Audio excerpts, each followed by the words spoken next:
Queridas hermanas y hermanos, si el Evangelio nos dice que al final de los tiempos las personas vamos a ser juzgadas por la misericordia que tuvimos, y si van a llegar al reino de los cielos quienes compartieron el agua, el alimento, quienes recibieron al peregrino, hoy la primera lectura y el Evangelio nos dice que aquellos que colaboraron con los trabajadores de Dios, con sus discípulos, con sus apóstoles, evidentemente recibirán una mayor recompensa.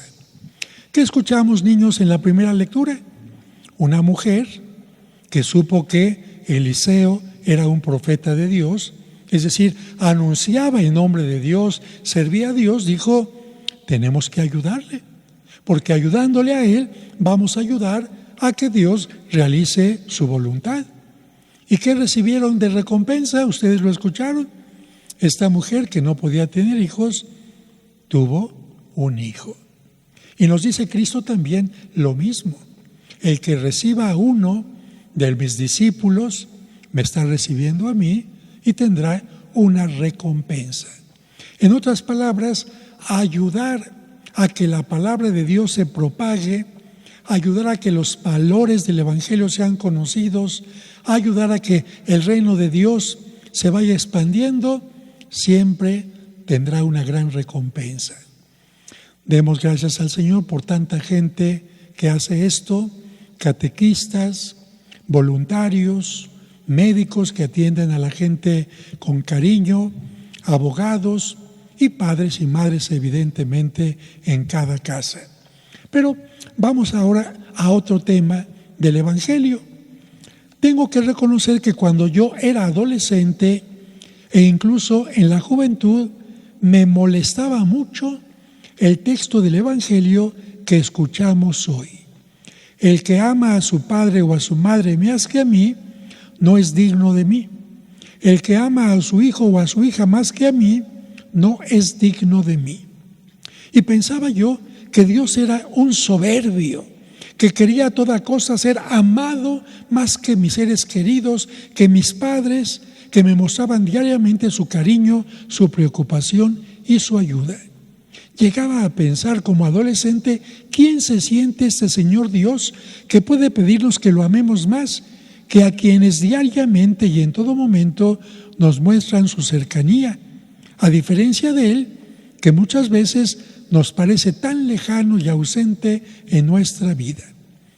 Afortunadamente, con el paso del tiempo, entendí a qué se refería este mandamiento, esta petición de Dios, que más que estorbarnos en la vida para amar a los seres queridos, nos ayuda mucho más de lo que nos imaginamos. Pero para que lo entiendan, les comento lo que le pasó a una señora que vivía muy feliz, con su familia formada por su esposo y 3 hijos. Para ella, esa familia era el cielo, su felicidad, a tal grado que nunca quiso acercarse a más personas para socializar, porque sentía que con su familia era suficiente para estar feliz. Vamos, ni siquiera se acercó a los vecinos. Dicho de otra manera, su familia era el centro de su vida y su razón para vivir. Lamentablemente, en una ocasión en que viajaba toda la familia por carretera en su auto, un tráiler invadió el carril en el que iban y chocó con su auto en forma violenta. El resultado fue que ella quedó muy mal herida y lamentablemente su esposo y sus 3 hijos fallecieron. Cuando ella despertó en el hospital y se enteró de lo sucedido, quería morirse. Como consecuencia de su alejamiento de todas las personas, nadie acudió a visitar al hospital, ni tampoco al funeral de su esposo e hijos. Y al sentirse totalmente sola y desvalida, con poca salud y con innumerables gastos, incluso pensó en quitarse la vida. Sí, su familia era el centro, lo que más amaba, y ahora, al perderla, ya no tenía razón para vivir. Y complemento esta historia con algo que le sucedió a un señor durante el terremoto de 1985.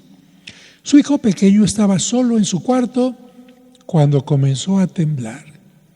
En ese momento, lleno de miedo, corrió al cuarto vecino donde estaba la mamá. Se abrazó a ella y ¿qué creen? Se le quitó el miedo.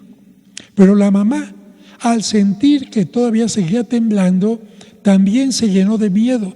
Tomó al niño de la mano y se dirigió a la sala donde se encontraba el esposo. De inmediato lo abrazó y se sintió más tranquila. Y justo en ese momento, mientras aún se sentía el movimiento, el esposo se sintió contento porque estaba dando tranquilidad a su esposa y a su hijo, pero al mismo tiempo pensaba, ¿y yo de quién me agarro? Bien, dicho de otra manera, en la vida, tarde o temprano, se nos presentan momentos en que por diversas razones podemos perder a los seres queridos, nuestros bienes, nuestro trabajo e incluso la salud. Y si hemos centrado nuestra vida en los seres queridos, en los bienes, en el trabajo, en nuestro poder económico e incluso en nuestra salud, cuando los perdemos, no hay nada que nos pueda levantar. Por eso hay quienes llegan a quitarse la vida porque pierden el sentido de la vida que habían puesto en personas, en bienes o en cosas pasajeras. En cambio, cuando una persona centra su vida en Dios, las cosas son distintas. Y aunque lleguen a simbrarle las pérdidas o desilusiones de la vida, se mantiene firme porque su vida, su presente y futuro está centrado en Dios como principal fortaleza y sentido de la vida.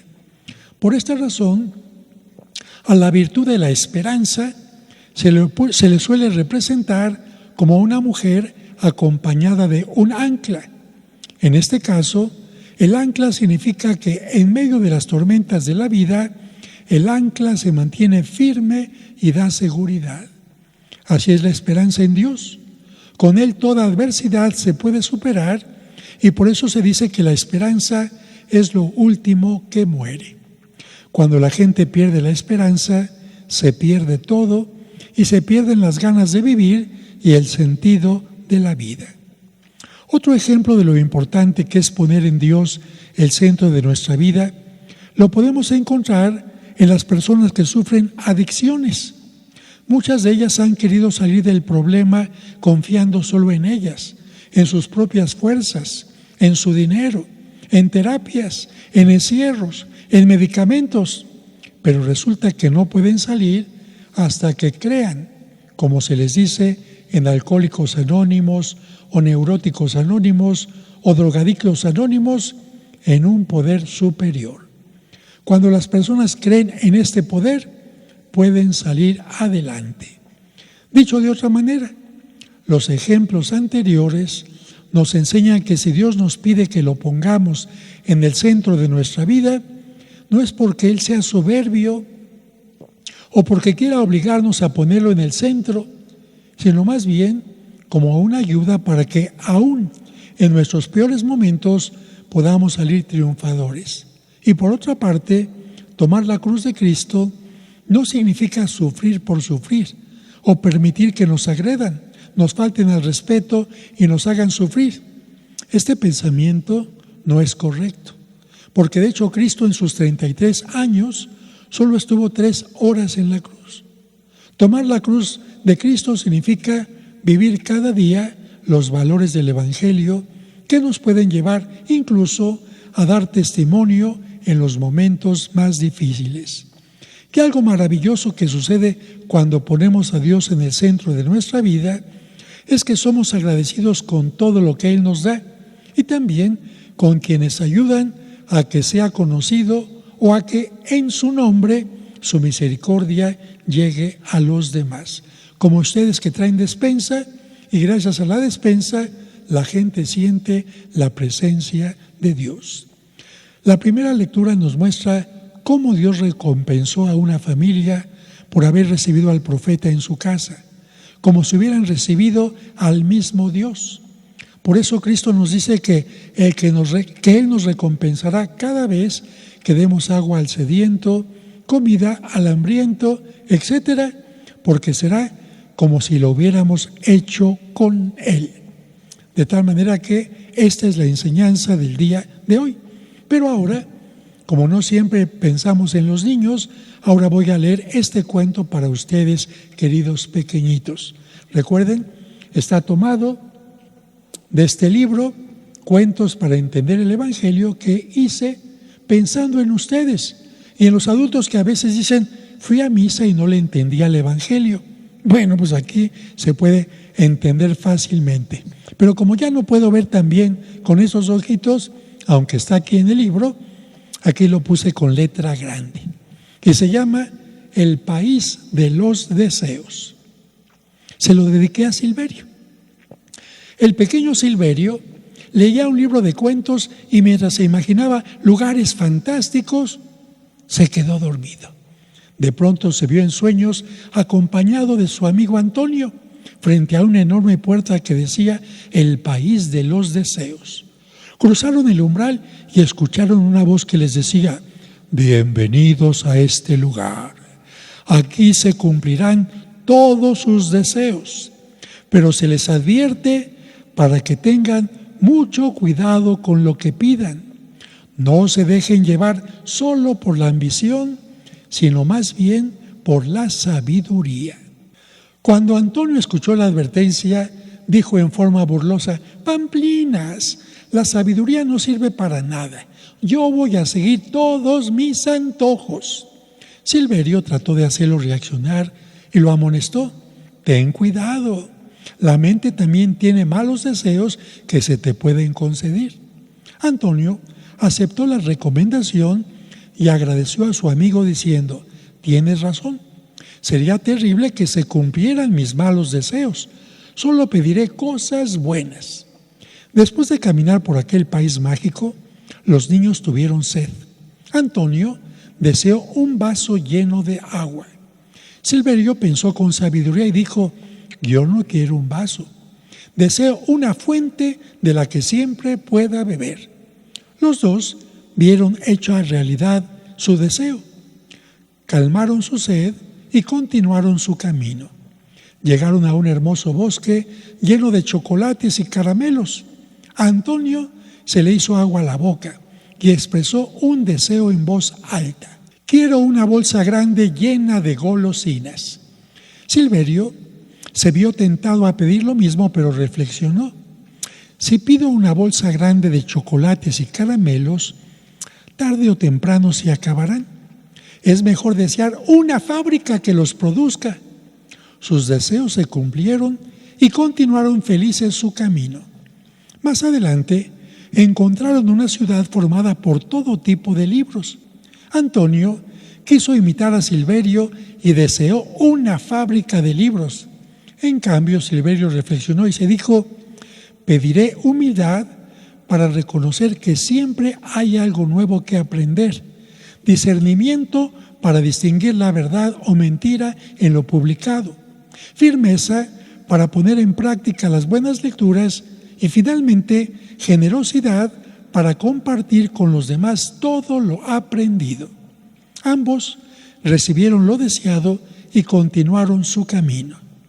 Después de muchos deseos, llegaron a un hermoso jardín donde estaban todos sus amigos y familiares. Antonio inmediatamente pidió: que nunca me falten mis padres ni mis amigos. Mientras tanto, Silverio, iluminado por la sabiduría, pensó: de nada me serviría tener cerca a mis padres y a mis amigos si no nos uniera el amor. Con él podré agradecer todas sus atenciones y tratarlos de la mejor manera. Por eso deseo que nunca me falte el amor. Los dos chiquillos salieron felices de aquel lugar mágico. La diferencia entre sus deseos pronto dio distintos resultados. Antonio volvió a tener sed y antojo de golosinas, pero el agua de su vaso y los caramelos de su gran bolsa se habían agotado. Por su falta de interés y reflexión, no pudo aprovechar su fábrica de libros y aunque tuvo siempre cerca a sus padres y amigos, no gozó su relación por la falta de amor.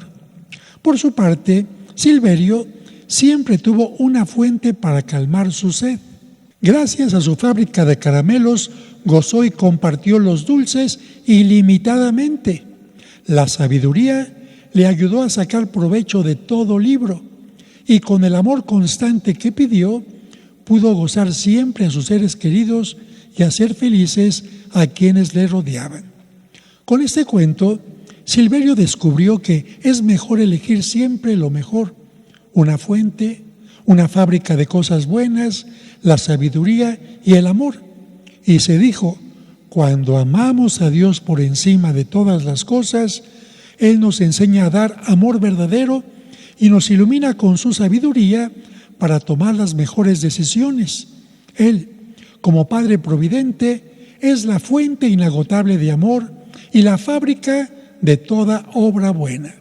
Si queremos amar con todo el corazón a quienes nos rodean, padre, madre, esposa, esposo, hijos o amigos, tenemos que comenzar amando al que es la fuente del amor verdadero.